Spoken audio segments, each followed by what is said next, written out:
నమస్కారం, NS news కి స్వాగతం. నా పేరు ఉషా. ముందుగా ముఖ్యాంశాలు.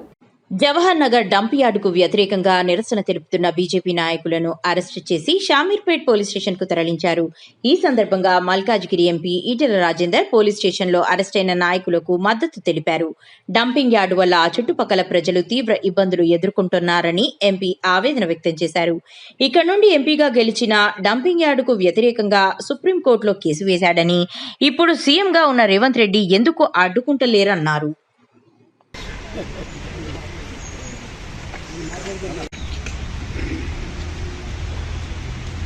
ఒకనాడు జవహర్ నగర్ డంప్ యార్డ్ స్థానిక ప్రజల చెత్తను వేసేటువంటి ఒక 40-50 లక్షల మంది ఫ్లోటింగ్ పాపులేషన్ ఉంటుంది.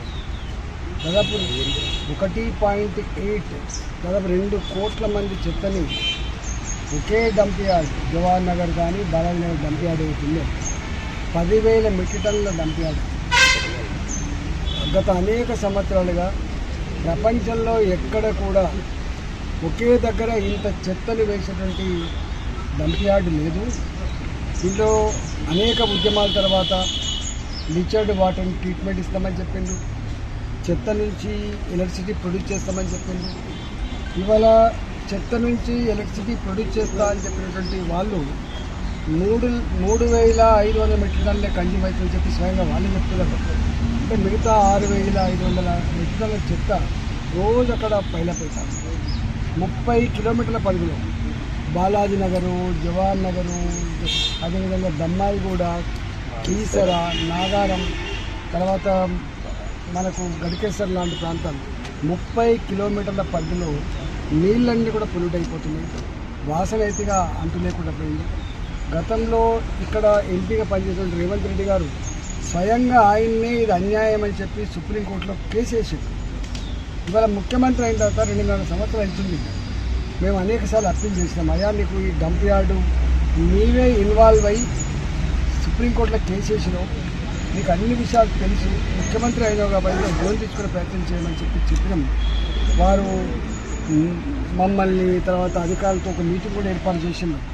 దాదాపు 2 నెలలు అవుతుంది.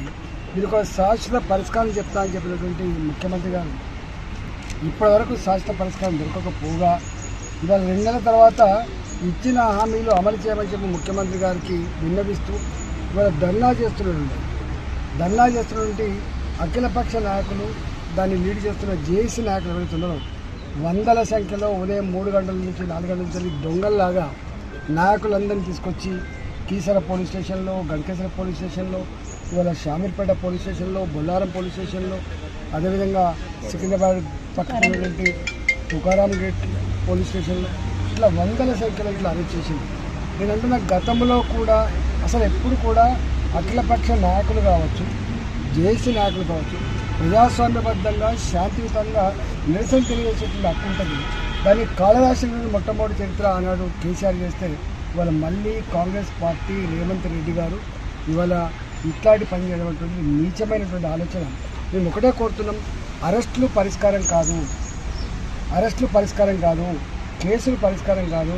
నువ్వు ముఖ్యమంత్రి స్థానంలో ఉన్నటువంటి మీరు దీనికి తక్షణమే దీన్ని హైదరాబాద్లో 4 దిక్కులన 6 దిక్కులన చెత్త దాన్ని డివైడ్ చేయాలి. ఎక్కడికక్కడ ప్రపంచంలో ఇంత టెక్నాలజీ వచ్చింది.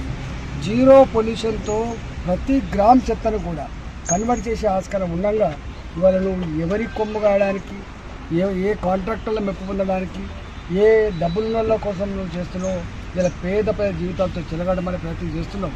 తక్షణమే ఇవాళ నువ్వు అరెస్ట్ చేస్తుండొచ్చు, ఇలా 100 మంది అరెస్ట్ చేస్తావు, రేపు 1000 మందిని అరెస్ట్ చేస్తాం. అరెస్టులతో ఉద్యమాన్ని ఆపాలనుకునేవాడు వెరిబాగోల ఆలోచన తప్ప ఇది మంచి ఆలోచన కాదు. కాబట్టి అరెస్ట్ చేసిన అందరినీ కూడా విడుదల చేయాలని డిమాండ్ చేస్తున్నాం.